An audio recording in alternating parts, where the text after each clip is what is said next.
आधा ऊर्जा ब्रेन ले गया, आधा पंख ले गया, तो अब वो ससुरा बच जाएगा। अब उसके जो बाल बच्चे होंगे उसमें भी क्या रहेगा? पंख। तो यहीं से मानव की एक अलग जाति की शुरुआत हो जाएगी। कुछ साल बाद इन दोनों में आपसी संघर्ष होगा। एक ऐसा समय आएगा कि पंख वाले ससुरन का राज हो जाएगा और हम लोग विलुप्त हो जाएंगे।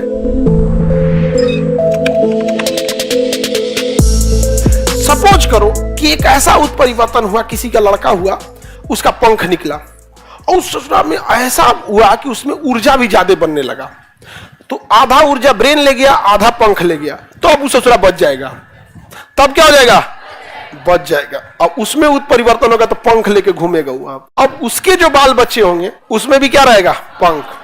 अगर उसने बैलेंस बना लिया ऊर्जा के वितरण का कि ब्रेन को कितना देना है, पंख को कितना देना है, तो यहीं से मानव की एक अलग जाति की शुरुआत हो जाएगी, पंख वाली जाति। और धीरे धीरे जब ये पंख वाली जाति आएगी और हमारी एग्जिस्टिंग जातियां, कुछ साल बाद इन दोनों में आपसी संघर्ष होगा।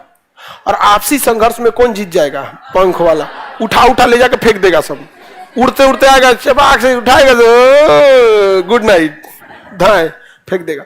धीरे धीरे धीरे धीरे हमारी संख्या घटती जाएगी और पंख वालों की संख्या बढ़ती जाएगी। 100 साल, 200 साल, 1000 साल बाद एक ऐसा समय आएगा कि पंख वाले ससुरन का राज हो जाएगा और हम लोग विलुप्त हो जाएंगे। फिर उसमें कोई टीचर आएगा पंख लेके और पढ़ाएगा कि पहले मानव का पंख नहीं होता था। ये छोटा तुम ही लोगों ने मार दिया उसको। तो मार डालेंगे सब कि नहीं? यही हुआ उत्परिवर्तन में। उत्परिवर्तन होता है, फिर वो डार्विन के थ्योरी के हिसाब से उनका क्या चालू होता है? संघर्ष। ज्यादातर उत्परिवर्तन नहीं सरवाइव ही नहीं कर पाते, लेकिन अगर सरवाइव हो गया तो एक नई जाति शुरू हो जाती। समझ में आ गया? जैसे जितना ज्यादा रिप्रोडक्शन होगा क्या होगा? उत्परिवर्तन होते जाएगा। इसी उत्परिवर्तन का नतीजा होता है अलग अलग नस्ल मिलती है।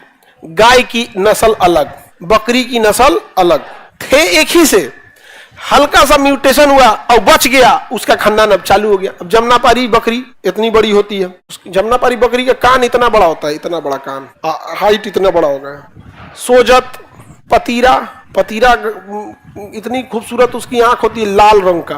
हाँ, तो आपको कुछ ब्लैक बंगला देखे आप लोग, तो ब्लैक बंगला ही करिए की बकरी अपने यहाँ जो होती है सब फूहर खाली खाए खाती रहती है, यहाँ पे नहीं देखे हैं। वो सबको बोरगोट, बोरगोट जानते हैं 60 किलो का होता है, 50-60 किलो का एगो बकरिया खस्सी। नाटूर होता है, उसका मांस बहुत तगड़ा होता है। सब अलग अलग वेराइटी। कैसे आया? म्यूटेशन करें। बताओ, जिराफ में एक छोटी गर्दन का जिराफ होगा और एक म्यूटेशन के बाद एक ऐसा जिराफ पैदा होगा कि जिसका गर्दन बड़ा होगा। अब वो बड़ा गर्दन वाले का सर्वाइवल के लिए लड़ाई हुआ होगा, बड़ा गर्दन वाला जिराफ आए होंगे, सब उसके कुछ खानदान आए होंगे। अब इन जिराफों के पीछे शेर, चीता, भालू पड़ा होगा। छोटे गर्दन वाले का शिकार इजी हो गया होगा, अब बड़े गर्दन वाले का शिकार मुश्किल था। धीरे धीरे धीरे धीरे समय बीता, बड़े गर्दन वाले का शिकार कम हुआ, उसकी संख्या बढ़ती गई। छोटे गर्दन वाले का शिकार होते गया, काम खत्म। दूसरा, जमीन पे खाने का चीजें, घास भूस खत्म होने गया। ये बड़ा वाला ऊपर से पेड़े पे तोड़ लेता था, फल वल खा लेता था, विटामिन ज्यादा खा लेता था, एक तो खाली पत्ती उत्ती मिलता था। तो धीरे धीरे छोटका वाला खत्म और बड़का वाला बच गया। म्यूटेशन से हुआ। यहाँ पे सांप में भी म्यूटेशन हुआ। सांप में पहले किसी का पैर था, उसी में म्यूटेशन के बाद बिना पैर वाला आया। बिना पैर वाला सड़सड़ा के किसी बिल में घुस गया कहीं कहीं, ई वाला पकड़ा गया सब नेवला वाला से, पैरवा और फंस जाएगा ना। तो धीरे धीरे इनकी संख्या खत्म होते गई, नई वाली की संख्या बढ़ती गई। ऐसे ही किसी एक अन्य जानवर से दूसरे जानवर हुए हैं, म्यूटेट होते होते बने हैं। ऐसे ही कोई अन्य जानवर था, उससे म्यूटेट होके मुर्गी बन गई। म्यूटेट होके क्या बन गई? मुर्गी बन गई। पहले मुर्गी की पहले अंडा, पहले मुर्गा। कैसे आए सब? अंडा से नहीं, कैसे? म्यूटेशन। कैसे आते हैं? म्यूटेशन। समझ में आ गया कि नहीं गया? अब ये लाखों करोड़ों जीव हैं, सबका किसी दूसरे से थोड़ा थोड़ा थोड़ा थोड़ा म्यूटेट होते हुए बने हैं। समझा गया? हम ही लोग पहले क्या थे? बंदर से बहुत मैच करते थे, धीरे धीरे म्यूटेशन होने लगा, सीधा खड़ा होने लगे हम लोग। सीधा खड़ा होने लगे तो भागने में आसानी हुआ, और जो टेढ़ होकर ऐसे खड़ा होकर चलता था सब, वो भाग नहीं पाया, सब मरा गया, सब बानर वानर नोच दिया, शेर और खा गया। और जो सीधा खड़ा होते थे सब सीधे भाग गया सब यहाँ पर। और धीरे धीरे धीरे धीरे धीरे धीरे हमारी प्रजाति आगे आ गई और उनकी प्रजाति पीछे ही रह गई यहाँ पे, और हजारों साल पुरानी पृथ्वी है। तो म्यूटेशन बहुत जरूरी है। आदिमानव से हम लोग यहाँ तक आए हैं म्यूटेशन के बाद। जितना ज्यादा म्यूटेशन होगा अगली पीढ़ी और एडवांस आती है। अभी देखिएगा छोटका बच्चा सब बड़ी तेज है, सब मोबाइल देख रहा है, सब बहुत तेज है सब। अब पहले जमाने का उतना को एडवांस से नहीं रहते थे।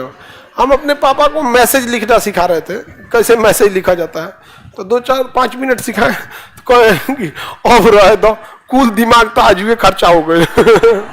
तो मैसेज उन लोग उतना एडवांस रहते हैं नहीं, आप लोग बहुत एडवांस हैं। हम उतना टेक्निकल, जो चीज हमको टेक्निकल में ना, इंटरटेनमेंट में इंटरेस्ट नहीं। कोई काम का चीज है अगर खखोर के निकालना है तो निकाल दे, नहीं समझाया आप। आईपी एड्रेस चेंज करना है, हमरे मोबाइल वाला के पता नहीं चलेगा हम पटना में, मतलब वीपीएन करके इंडिया के बाहर दिखा दो, वीपीएन करके इंडिया के बाहर दिखा, हो गया काम खत्म।